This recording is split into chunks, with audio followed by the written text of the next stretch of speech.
उपास्य देव की एक एक गुण वृत्ति अपने हृदय में चिंतन के द्वारा प्रकाशित कर लेता है। जैसे उपास्य देव का स्वभाव ज्ञान गुण गंभीर समुद्र के समान, ऐसे ही उपासक हो जाता है।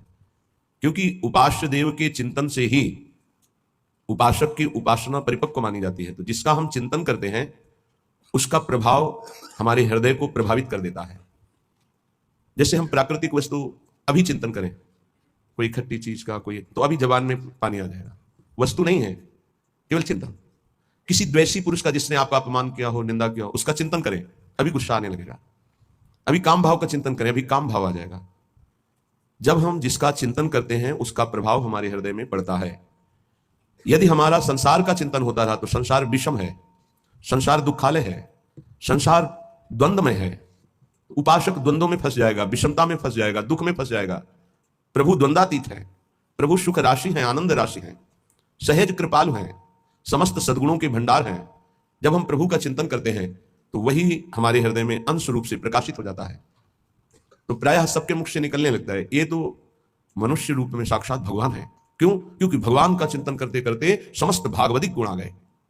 और जब संसार का चिंतन केवल होता है, स्वसुख वांछा होती है, तो ऐसा नीच स्वभाव हो जाता है कि सबके मुख से निकलने, ये तो राक्षस है मनुष्य रूप में। तो खास बात निकली चिंतन। यदि उपासक का चिंतन शरीर का होता है, शरीर के भोगों का होता है, शरीर के सुखों का होता है, तो वो उपासक नहीं, वो विषयी है। यदि विषयों का सेवन करते हुए भी प्रभु का चिंतन होता है तो वो उपासक है, चाहे गृहस्थ हो चाहे विरक्त हो। प्रभु के सिवा अन्य किसी का चिंतन होना अपने अंतःकरण को मलिन करना, अपनी स्थिति को बिगाड़ना है। केवल प्रभु का चिंतन करना, बहुत कम समय में भगवत प्राप्ति कर लेना है। ये बात हृदय में बैठा लिए। हम जिसका चिंतन करते हैं वो बिना प्रभाव दिए नहीं रहता, ध्यान रखना। तो जब हम गंदी बातों का चिंतन करेंगे, जगत का चिंतन करेंगे, तो जगत को भगवान ने दुखालयम कहा है। चाहते सुख और चिंतन करते हो संसार का, तुम्हें सुख मिलेगा। जो आनंद सिंधु सुख राशि प्रभु हैं। सुख चाहते हो तो प्रभु का चिंतन करो। जब दुख नहीं चाहते हो तो सुख सिंधु प्रभु का चिंतन क्यों नहीं करते?